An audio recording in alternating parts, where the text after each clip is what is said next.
আপনারা দেখছেন নিউজ নির্ভীক, আর এই মুহূর্তে আমাদের সঙ্গে আছেন সুব্রত ভট্টাচার্য। তার পরিচয়, বিস্তারিত পরিচয় দিয়ে প্রথমে ভূমিকাতেই আর কি কিছু প্রশ্ন করবেন রামপ্রসাদ হালদার। তার মাঝখানে হয়তো আমি একটা বা দুটো প্রশ্ন করতে পারি। আমি রামপ্রসাদ হালদারকে আমাদের নিউজ নির্ভীকের মাইক দিয়ে দিচ্ছি। আপনারা দেখছেন আমার ঠিক পাশে, মানে যার পাশে বসে নিজেকে খুব ধন্য বলে মনে হচ্ছে, গর্বিত বলে মনে হচ্ছে, সেই মানুষটি যার পাশে ময়দানে তিনি যখন খেলতেন তার পা ছোঁয়ার জন্য, তার খেলা দেখার জন্য কত লোক ওই ঘোড়সওয়ার পুলিশের মানে ঘোড়ার ছাটা খেয়েও কিন্তু লাইনে দাঁড়িয়ে থেকে তার খেলার টিকিট কেটেছে।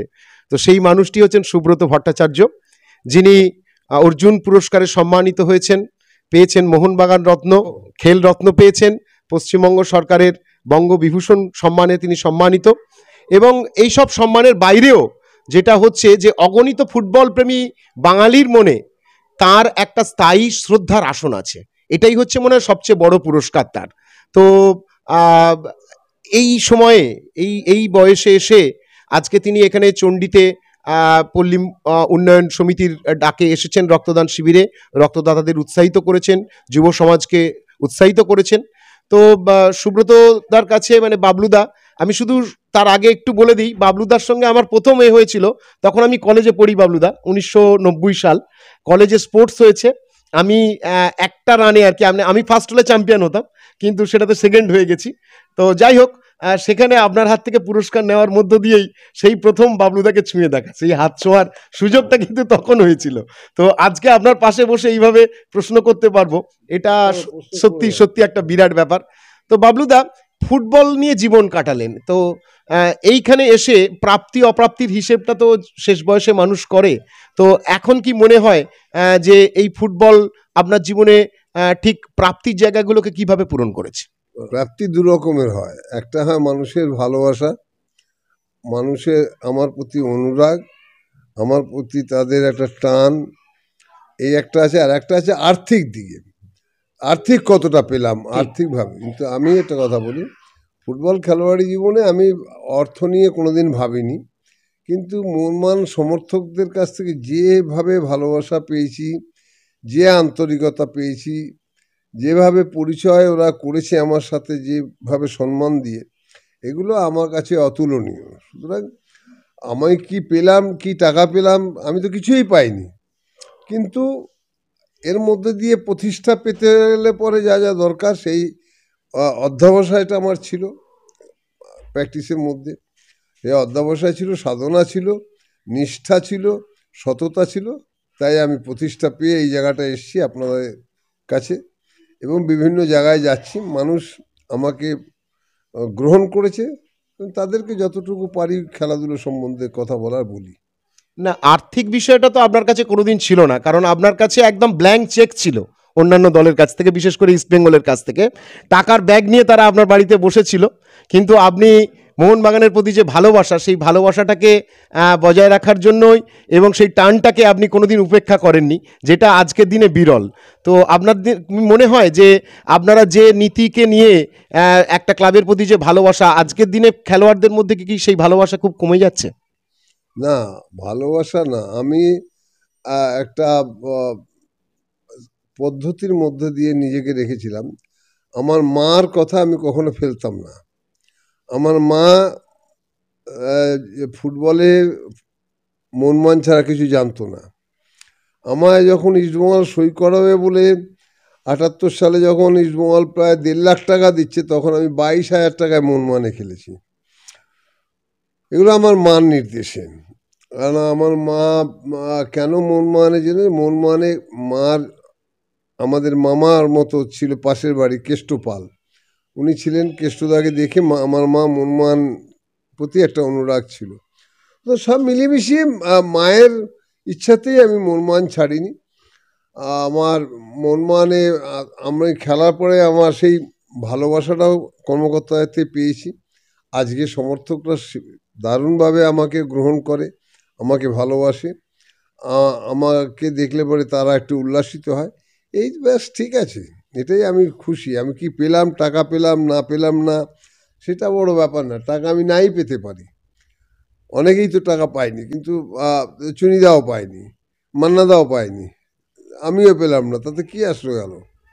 আচ্ছা সুব্রতদা, আমি একটু বলি যে এখানে ধরুন টাকা তো একটা বিষয় গেল, কিন্তু যখন আপনি খেলা ছাড়লেন 1990-এ, তখন সেই সিজনে মানে সেই লিগে, কলকাতা লিগে, তখন আপনার একটানা 4টে গোল করেছেন। তখন যে ফর্মে ছিলেন, তো মনে হলো মানে এই সিদ্ধান্তটা কিভাবে নিলেন, আর কে মনে হয়নি কি তাড়াতাড়ি করলেন? সিদ্ধান্ত আমি অনেক আগেই নিয়েছিলাম। 1990 না 1991 ওই ফার্স্ট খেলাটা খেলেছিলাম, কি লাস্ট টুর্নামেন্টে, ওটা খেলে আমি 91 ছেড়েছি। যেমন সুব্রতদা, আরেকটি প্রশ্ন, football is a body contact game, খুব শারীরিক দক্ষতা থাকতে হয়, বিশেষ করে ডিপ ডিফেন্সে আপনি শুধু এদেশের ফরওয়ার্ডদের নয়, বিদেশিদেরকেও সামলেছেন। বিশেষ করে চিমা ওকেরির সঙ্গে আপনার যে ডুয়েল, সেটা তো সর্বজনবিদিত। তো এইরকম জায়গাতে সেখান থেকে একটানা খেলে যাওয়া চোট এড়িয়ে, কিভাবে সেটা সম্ভব হলো? সম্ভব হলো নিষ্ঠা সাধনার উপরে, অধ্যাবসায়ের উপরে। একটা ছেলে তার নিষ্ঠা, তার সাধনা, তার অধ্যাবসায় কোথায় কি আছে না আছে, সেগুলো সব আমি ওর মধ্যে দিয়ে তো নিজেকে তৈরি করতে হয়েছে। আমাদের প্রতিষ্ঠা, আমাদের ফিরে পাওয়া সাফল্য, এগুলো ভেবেই আমরা খেলেছি, আমরা পেয়েছি। আমাকে খুব বেশি কেউ কিছু হ্যারাস করতে পারেনি। আমি প্রচুর খেলা খেলেছি, প্রচুর ট্রফি পেয়েছি, সব মিলিয়ে মিশিয়ে আমি খুশি, আমি খুব খুশি। আর এই যে ফুটবল, ফুটবলকে ঘিরেই তো আপনার জীবন। তো আপনার সন্তানদের মধ্যে কেউ ফুটবলে এলো না, তো এই ক্ষেত্রে আপনার কি মনে হয়নি যে ওরা ফুটবলার হলে ভালো হতো? না না না, ওরমভাবে তো প্রতিভার বিকাশ ঘটানো যায় না। প্রতিভার বিকাশ যে যেটা পারে। আমার ছেলে এখন সিনেমা করছে, ধরুন আমার ছেলে ফুটবলের মাঠেও আমি সব জায়গায় নিয়ে গেছি, যেটা ওর পছন্দ হবে সেটাই ও করবে। ও ফুটবল মাঠেও নিয়েছি, ক্রিকেট মাঠে নিয়েছি, সব মাঠে নিয়ে গিয়ে ফার্স্ট ডিভিশন মোহনবাগানেই প্র্যাকটিস করেছি, কিন্তু তার আগ্রহ ওই সিনেমায় বেশি, অভিনয়ে বেশি ছিল। তো অভিনয় করেছে, করার পরে এখনো করছে, আজকেও শুটিং এ গেছে, প্রতিষ্ঠিত হয়েছে। হ্যাঁ, প্রতিষ্ঠিত হয়েছে কিনা জানি না, আমি তো এসব বুঝি না। না না, মানে বাংলায় এখন খুব পরিচিত মুখ, প্রতিষ্ঠিত তো বটেই। কোথায় পরিচিত মুখ? হ্যাঁ, সাহেব খুব পরিচিত মুখ এই নিয়ে, হ্যাঁ এই নিয়ে কোনো সন্দেহ নেই। মারা গেছে। তো এই ক্ষেত্রে জামাই হিসেবে সুনীল ছেত্রীকে পেয়েছেন, নিঃসন্দেহে। তা এক্ষেত্রে মনে হলো কি যে সেই যে ঘরানাটা যেটা আপনি শুরু করেছিলেন, সেটার সঙ্গে একটা যোগসূত্র? মানে আমি নিয়ে এসেছিলাম, আমি মোহনবাগান ক্লাবে ওকে নিয়ে এসেছিলাম 1991 সালের পরে। আমরা যখন 92-তে ওকে আমি নিয়ে এসেছিলাম, ও আমার মোহনবাগানে আমার কোচিংয়ে খেলেছিল, আমার ভালো লেগেছে। এখন তারপরে কে কার সাথে বিয়ে করলো, কি বিবাহ করলো, ওটা তো আমার দেখার না। আমি তো যখন পারিবারিক হবে তখন আমি তার পিতা হতে পারি, কিন্তু মাঠে আমি তার কোচই থাকবো। ঠিক ঠিক ঠিক ঠিক ঠিক। আচ্ছা, এর পাশাপাশি মানে একটা মানুষের জীবনে তো শুধু কোনো জিনিস যিনি লেখাপড়া করেন, যেমন এখানে আমরা দেখলাম যার বাড়িতে আছি পার্থদা, তিনি দেখলাম তবলা বাজাচ্ছে, মানে আর একটা অন্য তার জগৎ থাকে। হ্যাঁ, মানে আমি বলছি হবি বলে একটা জিনিস থাকে। ফুটবলের বাইরে আপনার হবি কি? ফুটবলের বাইরে হবি আমার গান।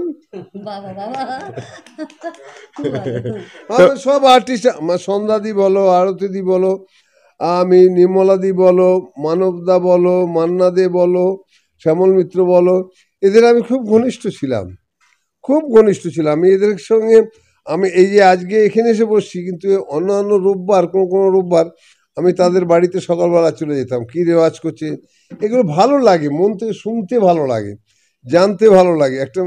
আর এদের ব্যবহার এত ভালো ছিল, এত এরা স্নেহ করতো আমাকে, খুব ভালো লাগতো আমার। এরা আর্টিস্টদের অতুলনীয়। কখনো মনে হয়নি যে যদি ফুটবলার না হতাম, যদি একজন সঙ্গীত শিল্পী হতাম মান্নাদার মতো, তাহলে বেশি ভালো হতো? হ্যাঁ, তো এটা ভাববো না। আরে মান্নাদা মতো হতে পারবো না। তো আমি দর্শকদের জন্য একটু কি আপনাকে একটু সকলের হয়ে একটু রিকোয়েস্ট করতে পারি, যদি আমাদের চ্যানেলে একটু এককলি একটা আপনার পছন্দের গান, বিশেষ করে আজকে বাগদেবীর আরাধনা, যাকে আমরা এই সঙ্গীত জ্ঞান এসবের আরাধ্য দেবী বলে মনে করি, তো সেই জন্য একটা ছোট্ট গান যদি অন্তত ছোট একটা কলি অন্তত গান আমাদের চ্যানেলের জন্য, তাহলে মনে হয় সেটা আমাদের কাছে অত্যন্ত বড় পাওনার হবে। কি গান আপনি তো ভালো বুঝেন, কি গান? আপনি করুন না।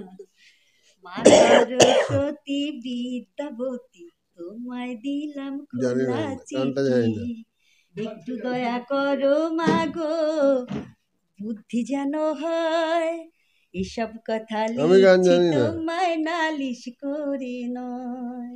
আমি সুব্রতদার কাছে ফিরে আসি আপনার কাছ থেকে একটুখানি। এখন তো অনুপ্রেরণার যুগ, তো সেখানে দিদির গান অনুপ্রেরণা নিশ্চয়ই একটা যোগাবে আপনাকে। গান জানি না। না না না না না না, উনি ভালো একটু আপনি বলেছেন আপনার হবি, আপনার হবি যেহেতু, হবিতে নিশ্চয়ই বাড়িতে মান্নাদা বাড়িতে আরতিদির বাড়িতে এরকম ওরা গানের রিহার্সাল দিত, আমি শুনতাম। এই গানটা করুন স্যার। আবার হবে তো দেখা, এ দেখাই শেষ দেখা নয়, তো এই গানটা করুন। যাবার বেলায় আজ কেন যে কেবলই মনে পড়ে গো, অসময়ে নীলা আকাশে কতদিন কত মেঘ ঝরে গো, শপথের মালাতেও মাঝে মাঝে কাঁটা বিধি রয়, তো এ দেখাই শেষ দেখা নয়। অসাধারণ অসাধারণ। আরে আর না এইখানে জাকিরদা রয়েছেন, নিউজ নির্ভীকের কর্ণধার, তাকে একটুখানি দিই। আর তার আগে একটু পরিচয় করিয়ে দিই, আমাদের মধ্যে এই যে বুধ সম্মিলনী আর কি, এখন এই মুহূর্তে বলা যায় একাধারে ফুটবলের দিকপাল মানুষ, অর্জুন পুরস্কারে ভূষিত তিনি রয়েছেন সুব্রত ভট্টাচার্য বাবলুদা, অন্যদিকে এই যুগের অত্যন্ত প্রতিষ্ঠিত লেখিকা একজন, যিনি একজন গ্রেট মোটিভেটর, ইন্সপায়ার করেন যুব সম্প্রদায়কে তাদের জীবনে প্রতিষ্ঠার ক্ষেত্রে। তো সেই মানুষটি হলেন দেবারতী মুখোপাধ্যায়, যার অলরেডি 20টার বেশি উপন্যাস রয়েছে, যার অনেকগুলো চিত্রায়িত হয়েছে। তো তিনি রয়েছেন আমাদের মাঝখানে। আর এদিকে রয়েছেন আমাদের পশ্চিমবঙ্গ সিভিল সার্ভিসের আরেকজন অত্যন্ত দক্ষ উচ্চ পদাধিকারী, assistant director of land and land reforms department, Pragya Paramita, সেও রয়েছে আমাদের মধ্যে। আর এদিকে রয়েছেন বিশিষ্ট সমাজসেবী গঙ্গা সাঁতরা। আমরা এইখানে জাকিরদার কাছে দেব, সুব্রতদাকে যদি কিছু প্রশ্ন করার থাকে। আমার তরফ থেকে প্রশ্ন হচ্ছে যে স্যার, আপনার কি মনে হয় যে ভারতীয় সরকার তরফ থেকে, মানে আন্তর্জাতিক এবং জাতীয় স্তরে ফুটবলের থেকে ক্রিকেটকে প্রাধান্য দেয়া হলো? ফুটবলকে কোনো কালেই প্রাধান্য দেওয়া হয়নি। আজকে 62 সালে সোনা পেয়েছে ভারতবর্ষে ফুটবলে, যে বাঙালিগুলো ছিল তাদের কি করেছে, মারা যাওয়ার পরে কেউ একটা মালা নিয়েও যায়নি, তাহলে লাভ কি হবে? ফুটবল হয় কি, ফুটবল একটু মানুষের কাছে উচ্চপদস্থ যারা আছে তাদের কাছে একটু নেগলেক্টেড। এগুলো হতেই পারে, কেউ নেগলেক্ট করলো বলে খেলবো না তা নয়। আমাদের কিন্তু সেই শিক্ষাটাই দিয়েছে তখনকার দিনে যারা কোচেরা ছিল, যে কে কি বললো না, আমাদের সাফল্য পাওয়া দরকার, সাফল্যটা এনে দাও। সাফল্য এনে দিয়েছে, ক্লাবের লোক সমর্থকরা খুশি হয়েছে। আজ মোহনবাগান ক্লাবে আমি 58টা ট্রফি দিয়েছি, মানুষ খুশি হতেই আমিও খুশি, অসুবিধা কিছু নেই। না, আপনি হয়তো জানেন যে একবার ওয়ার্ল্ড কাপ খেলার জন্য ভারতীয় দলকে আমন্ত্রণ জানানো হয়েছিল, সেক্ষেত্রে 1950-এ, হ্যাঁ, ব্রাজিল ওয়ার্ল্ড কাপে। কিন্তু সেখানে আমাদের তৎকালীন যিনি প্রধানমন্ত্রী ছিলেন জওহরলাল নেহেরু, তিনি টিম পাঠাতে পারেননি, কারণ বলেছিলেন যে আমাদের যে সেই আর্থিক সঙ্গতি নেই। যদিও ওরা শেষ মুহূর্তে বলেছিল যে আমরাই প্যাসেজ মানি দেব, সেইখানে খেললে আজকে সালে বিতর্ক এখন তুলে তুমি ওগুলো হয়তো ওর কোনো ভ্যালু নেই। ঘটনাটা হচ্ছে যে তখনকার দিনে জওহরলাল নেহরু কি বলেছে, তখনকার দিনে ভেঙ্কটেশ কি বলেছে, এগুলো তো এখন আলোচনা করে কোনো লাভ হবে না। সুতরাং এটা বলতে গেলে পরে পলিটিক্যালি কাউকে ঠিক আছে, তাহলে আপনার কি মনে হয় যে ভারত কবে বিশ্বকাপ খেলতে পারে? এই প্রশ্ন যদি আপনাকে করা হয় আপনি কি বলবেন? ভারত কবে বিশ্বকাপ খেলবে এটা আমি হাত দেখে বলতে হবে তাহলে না, ফুটবলে কি মনে হয় না যে প্রতিভা বা এখন যে জায়গাতে আমাদের যে অবস্থা, ভেরি ডিফিকাল্ট, কারণ ফুটবল খেলার জন্য যে পদ্ধতি অবলম্বন করা দরকার, যেভাবে খেলোয়াড় চয়েস করা দরকার, যেভাবে খেলাকে উৎসাহ দেওয়া দরকার, সেইভাবে দিচ্ছে না কেউ। কে দিচ্ছে আমার দেখাক না। আজকে ফুটবলটাকে কারা উৎসাহ দিচ্ছে? কোন প্রধানমন্ত্রী দিচ্ছে? কোন মুখ্যমন্ত্রী দিচ্ছে? দিচ্ছে না কেউ। সুতরাং রাজনৈতিক ব্যক্তিত্ব যতক্ষণ পর্যন্ত এর সঙ্গে জড়িত না হবে ততক্ষণ পর্যন্ত এখানে আর্থিক সচ্ছলতা আসবে না। আর আর্থিক সচ্ছলতা না থাকলে পরে ফুটবল খেলাও হবে না। ফুটবল খেলতে গেলে গরিব ঘরের ছেলেরাই বেশি ফুটবল খেলে, বেশিরভাগ দরিদ্র ঘরে। সে আমাদের দেশ নয়, সব দেশে, গ্রাম থেকে, সব দেশেই, আমাদের দেশে শুধু নয়। দরিদ্র ঘর থেকে যারা এসে খেলছে, যে প্রতিভা আছে, সেই প্রতিভার অন্বেষণটা করবে কে? আমি তাও পুরোটা বলছি না, নানান বিধি নিষেধ আছে। তাই আমি বলেছিলাম একবার যে গ্রামগঞ্জে ভালো ফুটবলার তৈরি করার জন্য গরিব ঘরের ছেলেদের আর্থিক সহযোগিতা করো। কেউ করেনি, মন মতো হয়নি তাদের এই কথাটা। সুতরাং আমি আর বলিও না, শুনিও না, জানিও না, কথা বলিও না। আমার শ্যামনগরেই আছে অনেক, আমরা যাই, আমরা দেখি। আমি নিজের টাকায় একটা ক্যাম্প চালাই, ঠিক আছে, কিন্তু এই প্রতিভার যাদের বেরোবে, যে প্রতিভাগুলো, সেইগুলোকে হয়তো কলকাতা অবধি আমি এনে দিতে পারি, কিন্তু কলকাতা আনার পরে আবার এখানে সেই একই চক্করে পড়ে যাবে। সেই মানুষের সেই মানে চক্রান্ত কুনীতির মধ্যে দিয়ে চলতে হবে। সব মিলিয়ে মিশিয়ে ফুটবলের উন্নয়ন হওয়ার এটা খুব কম। একদম এই প্রশ্নটাই আমরা করতে চাইছিলাম, অর্থাৎ প্রশ্ন করবো না বিনামূল্যে।